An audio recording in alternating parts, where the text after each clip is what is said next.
Andre gaya? Baru.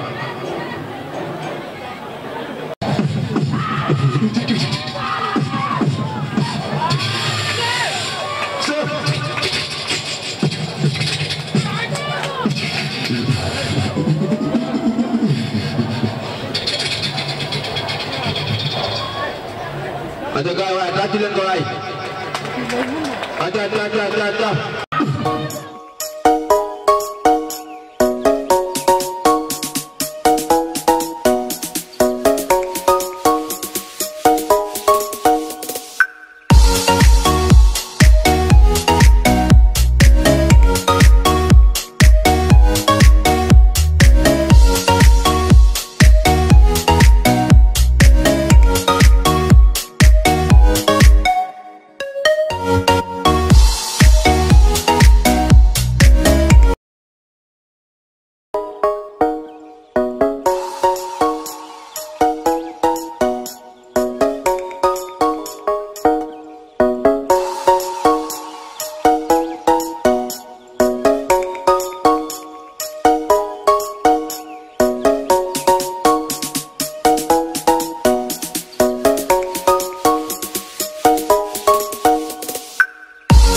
imposé sama doom ji li ma lay digal soo ko toppee gaa am ndam sama doom ji li ma lay xelal soo ko toppee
posé sama doom ji li ma lay digal soo ko toppee kaa am dal sama doom ji li ma lay xelal soo ko toppee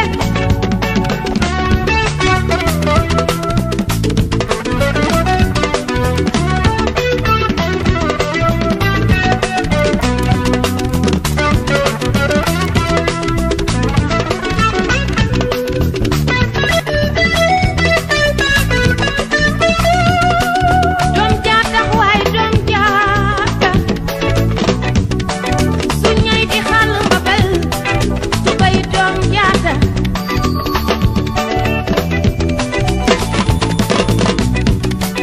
lii sa yaay daan daj ci yow mi lii sa baay daan daj ci yow mi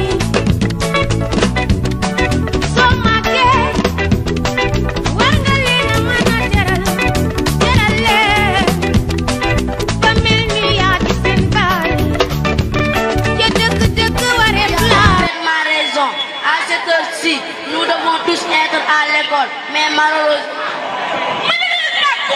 nous sommes devenus des amis de la rue.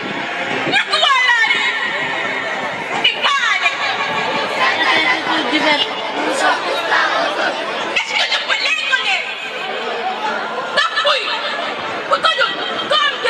Ndax dina am njëriñ ñu fàttali ko lu ñu bind ñu def lu ñu yokk suñu naqar waaye jàppal ni kenn ku nekk suñu du saa nekk élève ba ci yow mii. Un excellent élève. Oui, j'étais un bon élève.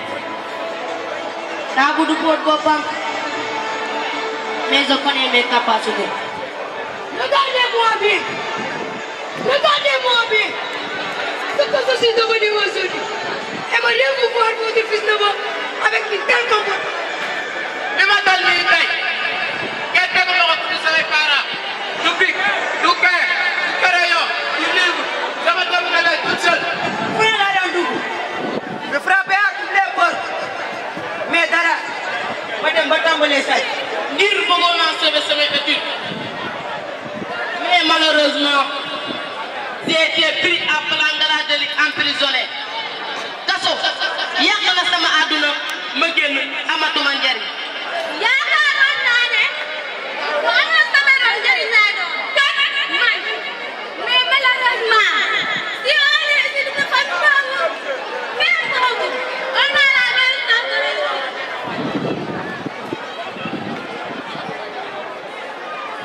ndax xam ngeen Sénégal gi ñu nekk la chance ne sourit qu'aux riches. samay waajur amuñu doole man lekk la ñu am man lekk la ñu yaakaar. c'est pourquoi depuis l'école primaire j'alternais études et travail pour les prendre en charge et me prendre aussi en charge. waaye léegi j'ai commencé à avoir de nouvelles notes et l'administration a fini par me suivre. lenn rek la laaj ana lan moo war a nekk taxawaayu nguur gi ci ñi bëgg a jàng te seen loxo jotu seen ginnaaw. Les adultes et la société tous entiers doivent veiller à notre éducation. mais dis-nous